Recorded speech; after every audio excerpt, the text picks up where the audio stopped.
15 sekunder til start. Hold det rent i starten nå, Øystein. 10, 9, 8, 7, 6, 5, 4.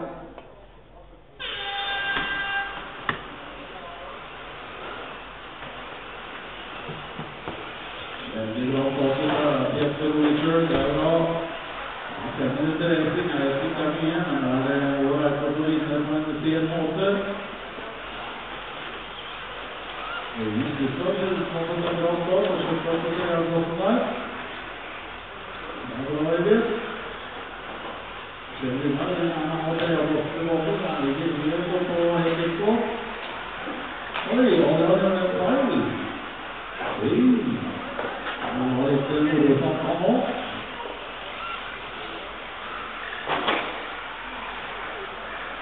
Bra på å holde førsteplassen, så Erik har Øyvind helt oppe på hengen som går ut på landslaget, som Erik er en gule. Han bak langsida, klart. Øyvind det, og da er Kjell Gunnar på midten og på trea. Øyvind på fjerde. Det er 1,5 sekunder til Tom Erik Oversen, som har 1,8 sekunder ned til Kjell Gunnar på trea. Øyvind Gustav ligger 8 tiendedeler bak Kjell Gunnar igjen. Ser det ut som det er strekket litt imellom Adrian og Tom Erik. Adrian har sånt en ny vanlig på 10-10. Runde 8, det var den foregående runda. Går inn på laksja der, det er klart.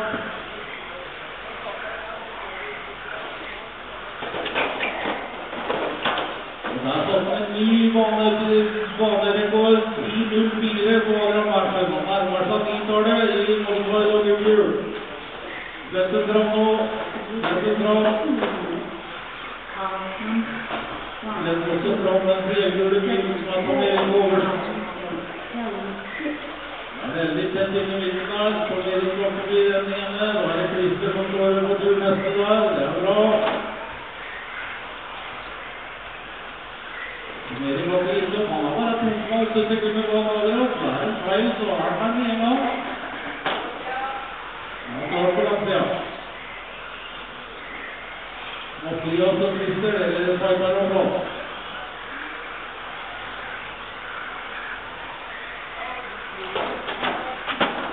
Enda en mann på bedre dagrekken med 1000-delerne og Adrian.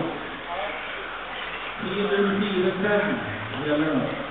Det er snart bare 2 minutter igjen å reise. Han leder med 3,7 sekunder over Tom Erik Oversen. Kjell Gunnar på treene, han er 5 sekunder bak Tom Erik. Øyvind Gustav på fjerde, han er 4,8 sekunder bak Kjell Gunnar på treene. Mathias er på femte, Christer sjette, Tommy Hansen sjuende, Bjørn Ole på åttende, Christian på niende.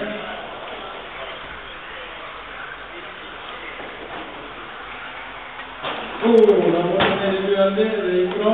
Kontra på de alle sammen. Holder Palmeinen med runde.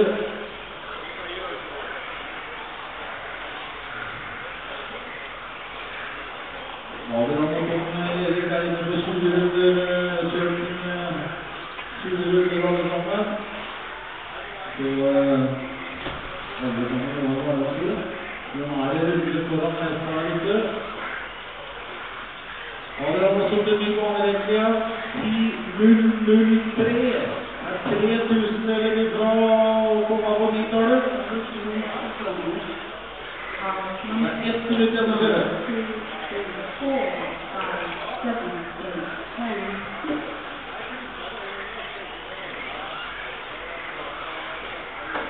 Tommy ligger en liten vakuum, har god langt ned til neste, men har også en god del å ta igjen på Adrian hvis det skal gå vanlig. Han har 6 sekunder ned til Kjell Gunnar som ligger på treerplassen. Øyvind Gustav på fjerde. Det er 25 sekunder igjen å kjøre. 25 sekunder.